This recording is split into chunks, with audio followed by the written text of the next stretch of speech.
Guys, John here with Studio Oracles. I am in a beautiful area on Maui and a little canal with a portal behind me. Just a beautiful, calm place. You hear the ocean in the background. I love to come here in the mornings just to really be of service to you. And I so enjoy doing this. It's something that is just really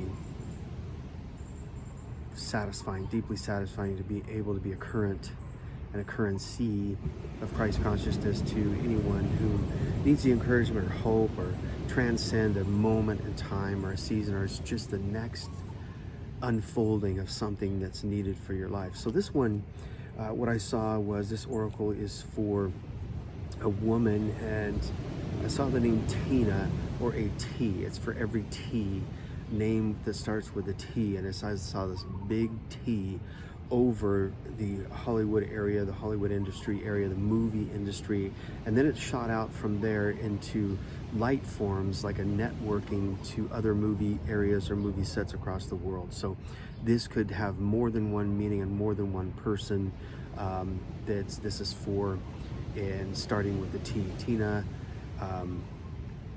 and for, Tatiana, for Trisha, you name it. But it just grasp of what's for you. I'll say this on every video, is to just take what is for you, because there's always something to be gleaned for someone in these areas. So what I saw was this scaffolding being built, and this was specifically in the Hollywood area. And like I said, the light rays going out from there, like Verizon network lights, or what you would see on an airline traffic control computer, So I saw this scaffolding being built, and you were the only one building this scaffolding, and you had it built up pretty high for this building that you were building for yourself. And you had thought initially that this was for everyone else, because you said you made this promise in your heart to say, I'm doing this for my family, I'm doing this for my loved one, I'm doing this for the person I love, or the people I love, mom or dad or whatever.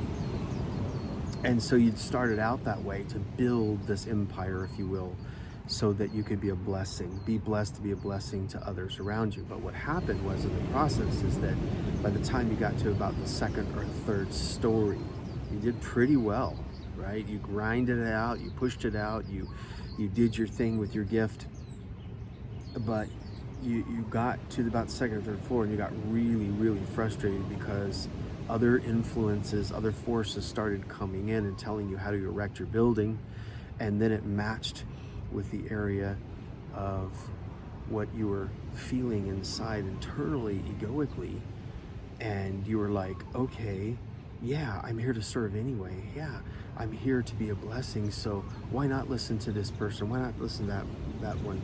And what was interesting about this is I'm seeing suits that were on the second floor of the scaffolding. You know how you see buildings and they have like all of the rebar and they have the steel beams, and this was something that was planted right in between West Hollywood and Hollywood Central, and you're right in the heart of it, and you're building this edifice, this tower, and these guys in suits on a hot summer Southern California day were actually there tying rebar, and it just looked really out of place. And they were sweating, and they still had their suit jackets on. Some of them had black suits like Men in Black, some of them had like dark navy suits, just the kind you would see in the corporate world, the corporate environment, right? The suits. And they're all trying to tie the rebar, but it wasn't working very well. They didn't have the right tools, they didn't have the right mindset, they didn't have the right clothes on. So keep this in mind, metaphorically, for what's been happening in your life. And I can just see you going, yeah, that's right, they're out of place. You ever heard the terminology, wrong role, wrong person, wrong place? That's what this is metaphorically looking like. And it's been a drain, because you've had to go over there and try to counsel them in the things that you knew, and it wasn't really working very well either, because you were putting your hands to all things. And when you put your hands to rebar, when you weren't designed to tie rebar, it's very, very frustrating. And rightly so, because you haven't had the resources to go beyond the second floor. In fact, it's tapped you out, everything you have, from building any further. And this is why you're throwing your tools down and you're saying, unless something happens, unless a miracle happens, unless somebody comes across this video right now, like this guy named John on Studio Oracles, and says something of a download, and I get something that actually causes me to keep going, then I'm done. That's where you're at right now. In fact, you've had a few thoughts of diving off the second story or the third story scaffolding. And just keep in mind, that voice is not really you. That voice is the voice of the frustrated ego that wants to off itself, that wants to dive over the cliff, that wants to jump off the beams and splatter 3 stories below. That's not the real you. So separate the two and just understand that, wait a minute, I've been doing this in my own strength. I've been doing the hustle without the energy muscle. I'm going to say that again. You've been doing the hustle without the energy muscle. Okay? What do I mean by that? I think you know, but I'm going to explain it for all those that may not. There's a thing called hustle and diligence and planning and force and pressure and pushing and all of those elements that the side of us that's been trained or conditioned to believe to do wants to take the lead. So we say stuff like, I'm a type A driven personality, get over it, you know? Or we say, hey, I'm a type A driven personality. Isn't that wonderful? Not necessarily. When it comes to having your conditioning, your programming speaking to that side of you, and it says, I want you to force and push your way through, because after all, those that don't hustle lose out. They lose the game. Can I just tell you that is purely egoic? That is ego, edging grace out and edging God out and edging goodness out. It's edging all things good out that serve to push the energy forward in your life. In actuality, the energy's leading our lives. We just don't dip into it by dropping into our heart and allowing things to unfold and come to us rather than forcing our hand in the scaffolding. So Tina and all T's, all women listening to this that are in the industry, and you've been forcing and you've been pushing and you've been frustrated and you've been angry and you've been disappointed more than one time in your life. You're sitting on the precipice of something actually amazing. And that is allowing. The word allow is so profound for you right now. If you will just allow yourself to drop 18 inches down into this heart space that is actually there to serve your desires and your gifting, your talents and your skills in such a way to where it is easy and effortless. And you say, how could that be? There is no way this industry is effortless. There's no way this industry is easy. I'm not saying that the industry is, because largely it's built upon egoic pursuit. But there is a flow side, there's a spirit side, there's a spirituality side to this, there's an effortless flow side to this that actually wants to bring out better films, greater things in the industry that serve mankind in the way of play, in the way of goodness, in the way of service, that will actually bring us out of the 3D egoic mentality where it's fast fading. Do you ever notice that the things you used to put your hand to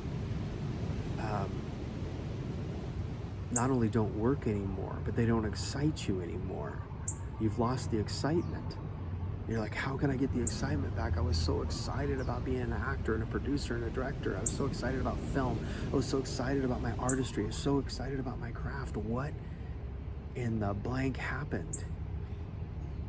Well, what happened is for you, is that you were so focused on the work, trying to get it off the ground, trying to make it happen, trying to gain some steam, trying to gain some inertia, that you forgot that it began in heart.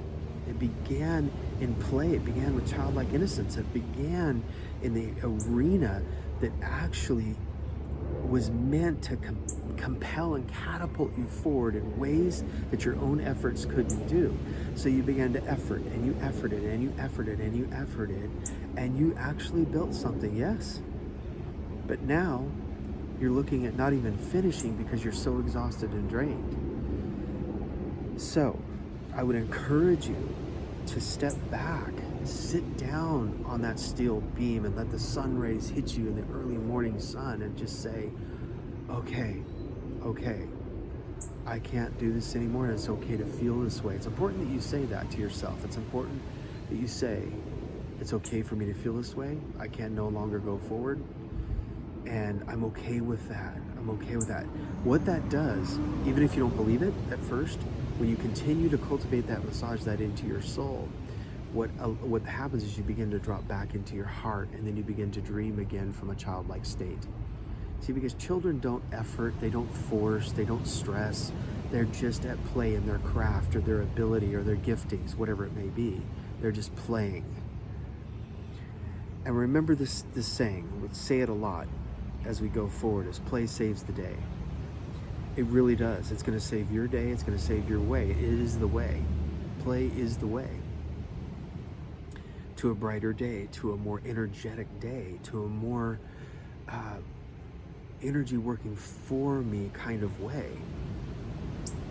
So when you drop into that space and allow yourself to surrender into it and just relax and release, release and relax and release as much as you're able to, then you can watch the chaos going in your head scream for survival, yes, but you can see the ridiculousness of all of these thoughts around in your head. They're really illusions. They're not even real.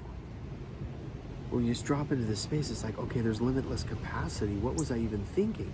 What was I even looking at? What was I even being drawn towards in the way of it making me exhausted? What was I thinking? And so you'll begin to become more self-aware than ever. And then all of a sudden, the spirit's going to serve you well. Energy's going to serve you well in either drawing the next connection or the next unfolding or something entirely different that you didn't even think of, that will actually serve you in a capacity that you can honestly say, I can't take credit for this. And that's what this is all about. That's what this life is all about. Love does not want us to take credit for what love can only do. Love does not want us to take credit for what only love can do. Why? Because love loves to surprise us and give us all good things. And love, you cannot harness love, you cannot contain love, you cannot cage love, you cannot take ownership. You can take ownership, yes, but you cannot own love. Ownership means you're driving the ship of the containment of love, and you're helping to serve that love out because that's who you are. But owning it means you're the founder of it. And yes, you are made of this stuff, but I don't believe that we're the founder of it. God is. And so whatever your definition is, that's fine, but that's mine. And I think you know that innately, everyone inside of themselves know that that's true. It's just we are a spark of the greater consciousness. We're a spark of the one. And when that spark has been tapped out and its light has been burned out, then what do? You go back to the source. You don't go to any other source of your own egoic illusionary stance, because that will only serve to just tap you more, and then you may find yourself wanting to off yourself, and that's the ego saying, I'm done playing. But just remember that you don't have to give in to its demands, because that's not who you are. So just remember that the scaffolding that you've built is not in vain. It's not. It may shift a little, it may look a little different in the future, and it'll look more beautiful than ever, because now you've taken your hands out of the egoic, wounded conditioning, saying that I have to do this for my family. I have to do this because I'm not enough. I have to do this because I never had money growing up, or I have to do this because, mom and dad will be proud of me, or I have to do this because my spouse isn't making any money. All of those are egoic reasons. They really are. Now, you may think they're good and well, but maybe some of those people could care less, and you're just thinking they do. I mean, meaning they care about you, but they could care less about your egoic pursuits. They're like, hey, don't kill yourself over this. You ever hear mom or dad or somebody that loves you say, look, I don't want you to kill yourself over this. What are you thinking? Like, Well, I'm not. That's the ego thinking. But the real me, um, thinking only serves to stifle the real me. See, it's a heart unveiling. It's a heart revelation more than it is thinking. Thinking really is effort, if you think about it. What did I just say? Oh man, Tina and all the rest of the T's and everyone else that this is really blessing in the moment. Just remember that hard work is not fun. Effortlessness is real adventure and fun. Hard work, sweat, all of those stressful things. It's what's killing most people. And it's what's killing you, but no longer. Let this serve as a turning point in your life. Let this serve as a real turnaround to say, okay, wait a minute. I'm just gonna sit right here, soak in some rays, and I'm just gonna allow myself to drop into this heart-centered space where limitless possibility is always serving me, and the energy behind it is the strength and the hustle, energy, muscle, overcoming and overtaking the side hustle or the hustle in my life. Hustle serves as hard work, energy, muscle internally and surrounding you is wind at your back, and it begins to open doors that you could have never imagined. So over the next 12 weeks, you're going to see some real surprises in your life for the good. You're going to see some real transformation and shifts that are only going to bring you out into the light even more and make you creative even more. They're going to actually serve to give you excitement again. And then you're going to go, wow, I am more excited than when I first started. And that's because you've become awakened to the fact that this Christ consciousness, this presence in the present now, in the present moment, is actually the wind at your back. It's your sails doing the work. It is the synchronicities that are coming in, the divine appointments, all of those things that are actually magnetized to your life now, because now you have heart-brain coherence, and it pumps back and forth in the spirit and brings the energy. It starts circulating and cycling that energy to reach out and to splash out like that networking light, like I first mentioned, and start to draw in the good things for your life and begin to open doors, like I mentioned, that you could have never thought possible or made happen on your own in your own efforting. So efforting is over for you. Tina and all the T's and everyone listening, it's over for you. Now it's an energetic movement forward and an unfolding. It doesn't mean you sit down and do nothing. People sometimes misinterpret that by dropping in your heart and allowing things to come to your life. No, you still put your hands to what is unfolding next. That's a big difference than you grinding it out, trying to tie rebar, trying to do something in your suit that was never meant to be done in your suit. Trying to listening to all these voices that are trying to tell you what to do. It's okay, I'm sitting here, I'm back in my heart. Now, it doesn't take long, guys. It only takes a few minutes.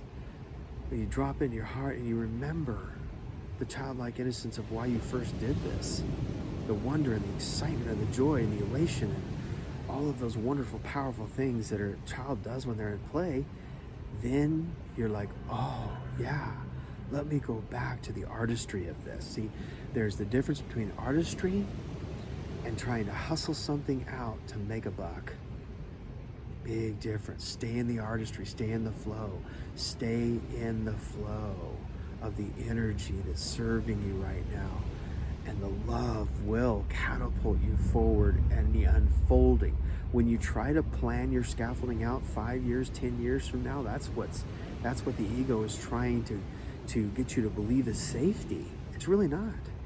There's no safety in that, because one thing could happen to the economy and boom, COVID, boom, side rail, puts everything to a standstill. But never in the spirit, never in heart-centeredness. It's always, always on, and it never suffers at the economy's crippling effects. It never, ever is it's never put a stop to, or it's never held back, in other words, by something that the economy does. It's limitless. Its capacity is always giving, always providing, always serving us to the greatest good. So, hope that encouraged you today, Tina, and all the T's and everyone listening. And if you have any feedback for that, please email me,